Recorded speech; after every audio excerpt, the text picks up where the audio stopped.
Hi, Ben here, and we're enjoying this lovely sunshine that we've got at the moment, and we're down the field, and as you've probably gathered from some of our other videos, one of my favourite timbers is hazel. So we've just gone into the hedgerow and harvested another bit of hazel to make something, and today we're going to show you how to make some very simple tongs, either for the barbecue or the kitchen, but a real nice simple little project that you can use, and they can be almost disposable. If you're out camping, you don't have to take them home with you, but I'm going to make these and probably take them back up to the house so Lois can use them in the kitchen. But yeah, we're going to use this piece of hazel. It's not the best piece of hazel, I must admit. Having cut it out the hedgerow, I noticed there's quite a big wound on the side of it, but I think this top side should be clean enough. And one of the first tasks that we've got to do is actually cleave it, or the other name for it is rive it. So we're going to rive it down its length using a knife, showing you a few safe splitting techniques, and hopefully we should get two usable pieces of timber out of it. So first of all, yeah, let's split this down. So I'll get my knife, and I want to carefully avoid that bit of a wound, so I'm going to split it through in this plane, going halfway, using the pith as the centre of our piece of wood. So we'll just carefully start to split that.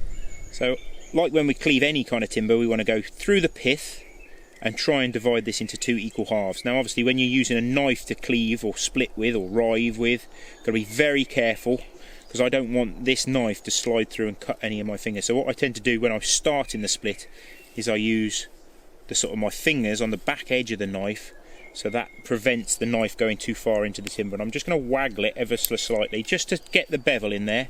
And it's already started to open up that split, and at that stage you do not pull the knife. You're just going to use the knife blade itself to open up that split.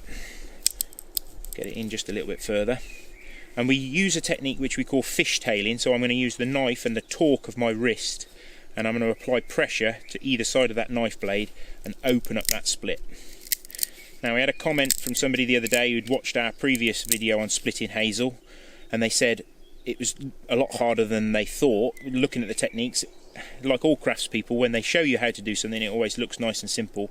It does take practice, and what you'll also find is the fresher the timber, the more awkward it is to split. So if you're going to do lots of splitting of hazel, it's actually best to cut the material, let it sit for a week, a couple of weeks, and you'll find that it will behave a lot more sort of straightforward if it's lost a lot of its free moisture. So coming up to knots and things like that, you've got to be really careful, because it's going to want to, what we call run off. The split is going to want to drift to one side. So I'm looking at it, and if the split starts to drift to one side and one half gets thinner than the other, you apply pressure to the thick half by using the back edge of your knife to twist and bend. You can probably see that for yourselves, as I twist my wrist into that thick half, it starts to bend that thick half of the hazel. And the reason why we call it fishtailing is we literally go one way then the other to try and keep that split on line. Now we're coming up to that nasty wound that I was showing you earlier. So that's probably going to be a little bit of damage, whether it's a bit of squirrel damage or where the branches of the tree has rubbed in the wind. But fortunately we've got through that, and that knot or that wound is on the perfectly on the one half of the piece of hazel. So I know that I'm going to have at least one decent section.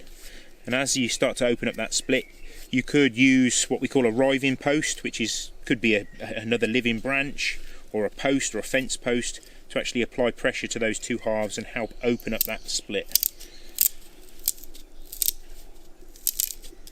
There you go. So we've successfully split or riven this piece of hazel down its length, and you can see you've made a success if you can see that pith running all the way down the two halves. That means that you've kept it absolutely in half all the way. So like I say, I'm probably going to discard that bit with the wound on. I might be able to use it, but we'll put it to one side, and we'll choose this slightly better half to start with.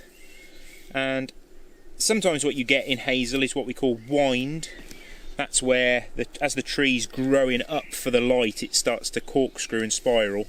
So you can probably see there's a little bit of a bit of wind in there, which we might be able to clean up a little bit. But also when we do the next process at the very end, we might be able to straighten that out a little bit. So first task, I'll just clean up these little knots that are on the outside. So I can just carefully just apply a little bit of pressure on the back edge of the knife just to control that cut going through the knots. because I don't want my knife to cut too deep. I want to try and keep this as nice and smooth and as clean as possible. It's really fresh at the moment. Obviously we just cut it straight out of the hedgerow, so you can actually see the moisture come in sort of through the bark as soon as I cut that off. To be honest, it would probably end up peeling off anyway, but we'll try and keep the bark on at the moment. Now the next thing I want to try and do is I want to try and plane down this surface. I want to try and remove that pith, because obviously if you leave the pith in a piece of wood, it has a tendency to want to check and crack from that point. So I want to clean up that pith, and also I want to clean up and smooth these surfaces, because they've just got that cleft surface on there at the moment, and it's kind of rough, not rough, but you can feel the fibres of the wood. Now the technique that I was once taught by a friend out in the States, who's actually a First Nations guy, and he does a lot of woodwork, makes bows and all sorts of amazing things, and the technique that he showed me was he actually keeps the knife still on his leg like this, and then he just draws the piece of wood through, and it gives you a lot of power, a lot of control. It's incredibly safe because the knife doesn't actually move. And my friend George, he was making what they call fish sticks, so planing down bits of cedar for putting salmon on for cooking around the campfire. So he showed me how to use this technique, and it's really quite effective. And you can see that we've already planed down that surface with very, very, very little effort. The beauty of keeping the knife still and drawing the knife through as well is we can get much longer cuts. So we'll turn the piece of wood round and we'll continue that planing cut. Anybody that has trouble creating feather sticks and things like that, or curls on bits of wood for kindling, you might want to try this technique. It works really good. You can always skew the blade a little bit as well to increase that slicing angle. So I'll just thin that down a little bit more, just to get rid of that last little bit of pith.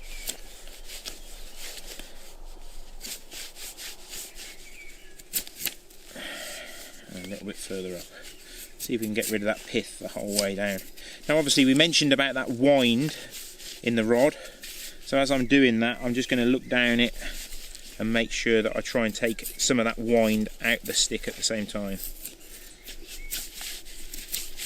The beauty of using that fresh wood is obviously it's much easier to carve, less physically demanding, and you get a really nice smooth cut as well.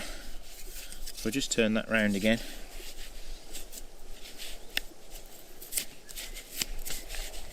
Now when you're picking the piece of hazel for this, ideally you don't want it to taper too much, you want it pretty much the same width at both ends of the stick. This is probably about 1 inch diameter, something like that. And that would pretty much be perfect. So what I want to do now is just very, very carefully just take off these real sharp edges, because you'll be surprised, you get almost like a paper cut. Because you've got such a hard straight edge on this piece of hazel, you'll find that it'll actually cut you if you're not careful. So just take that off just to make sure that it doesn't get nicked while we're working on this piece of wood.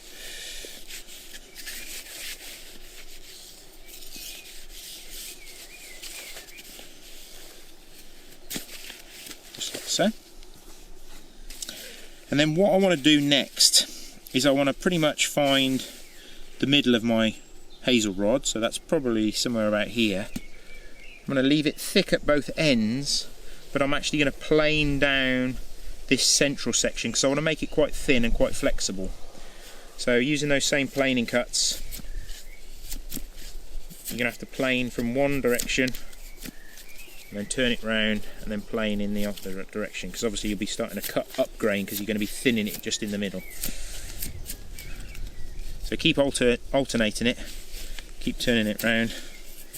I mean, you could use a mocket organ or a crook knife or a draw knife if you're working in the workshop environment, but obviously if you're out in the woods and you've just got your sheath knife with you, that works perfectly. So you can start to see that I'm starting to thin this central section down. And ideally you probably want to take it so that you've got maybe 4 or 5 mil of thickness. So we've still got quite a bit of material to take off.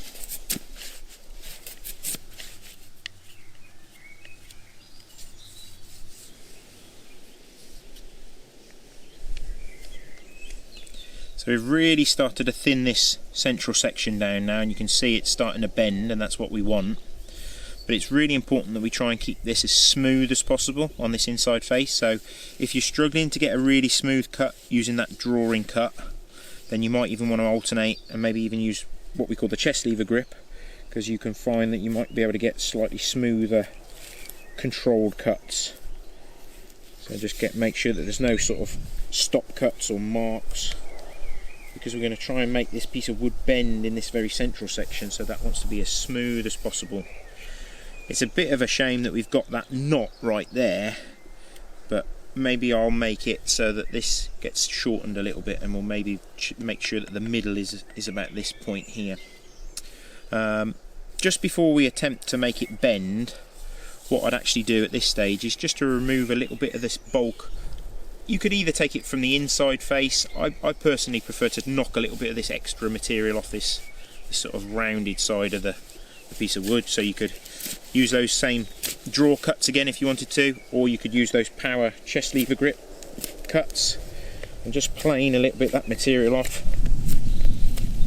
just so that you're making it nice and even and nice and flat, and it just looks nice. You get that nice contrast between the bark and that lovely white wood that you get on hazel. So take those off like that, and the same the other end. So at this stage we're going to start to try and make this piece of wood bend. Now it's not just as simple as just bending it, because you'll find that it will actually crack and break. So what I tend to do is try and train it a little bit. So I actually use my knee as a sort of bending jig, and I start to try and make those fibres loosen and break down a little bit, so that it starts to bend. And you can see that your knee is almost a perfect bending jig. It's nice and smooth, and it's about the right sort of radius as well. Now this is nice and fresh, as we say. We've cut it straight out of the hedgerow, so we're using the fact that it's green and all the fibres are still very sort of soft and tender. If it was at sort of winter time or the sap was down, you might find that you'd need to steam it a little bit. So to steam it, you could literally hold it over the spout of a kettle that you've got over the campfire, or even in your kitchen. Or if you're outdoors and you haven't got a pan with you, you can just wrap a little bit of waste cloth, a bit of old handkerchief or something around it, wet that with some water from a stream or from your flask, and then hold that over a heat source, and you'll find the water will actually evaporate and create a real hot steamy area in the middle there, and you'll find that that will loosen the fibres of the timber. You'll actually start to do a bit of steam bending. But like I say, because this is so fresh, I think we'll get away with it. Like I say, I've tried to move the centre slightly, because I've got a feeling that that knot would not play ball really. So as you can see, as I'm sort of breaking those fibres down, I'm starting to increase that bend a little bit. Keep bending it. Ideally, I don't want that outer fibres to break. Because it's so fresh, you'll see that the bark starts to break open, but we don't want the actual fibres inside to break really. So I'm starting to train it. I can really start to feel with my thumbs now that the fibres are starting to break down. And it gets to a stage where you're just going to have to commit and actually try and bend it, and hopefully it won't break. Like I say, if you're at all in doubt that it's not going to bend, you could either thin it a little bit more, or you could just do a little bit of that steaming, like I say. So we'll try and bend that round. A few fibres breaking, I think that's just the outer bark going. There you go. So we started to bring that round. Obviously, because I've moved my centre mark now, this one is, what's that, 2 inches too long? So I'm going to trim that off. You could either use your knife, you could mark it with your knife, or you could use your saw. I think what I'll do is I'll just mark it with my knife like so. Let that unfold again, and then I will cut that to length. Some power cuts, and then we'll just cut across, taking off that extra material off.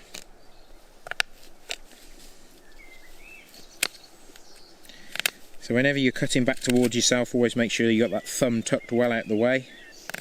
you're not using your thumb as a sort of stop. You're making sure that that knife travels into a nice safe void where there is no digits. And obviously I need to just bring that plane surface back up a little bit further, just like so. So I'll bring that back round again. Like I say, I think the bark has broken on this one, but I think the fibres are still intact.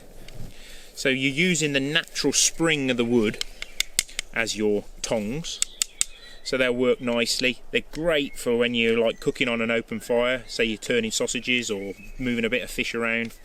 They work really nicely and you've got that natural spring. Yeah, shame the bark peeled off, but I think that'll still be plenty functional. Now obviously these will just unbend if you sort of let them go, let the ends go. So while they sort of set and season, which they will now that they're going to be drying out, the easiest way to do is either use a loop of cordage or a bit of paracord like I've got here, and you can just loop that over the ends, and that will hold the two ends of your spatula together while that seasons and dries out. And as soon as they've dried, you'll find that even when you take that loop of string off, they'll stay in place quite nicely. But before I let those set, I'm just going to spend a little bit of time just with the knife, and I'm just going to take these hard edges off the inside and just spend a little bit of time making it feel and look nice,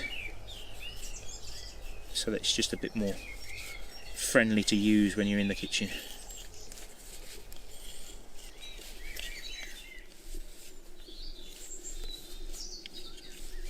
It's quite nice as well just to spend a little time just to chamfer those ends.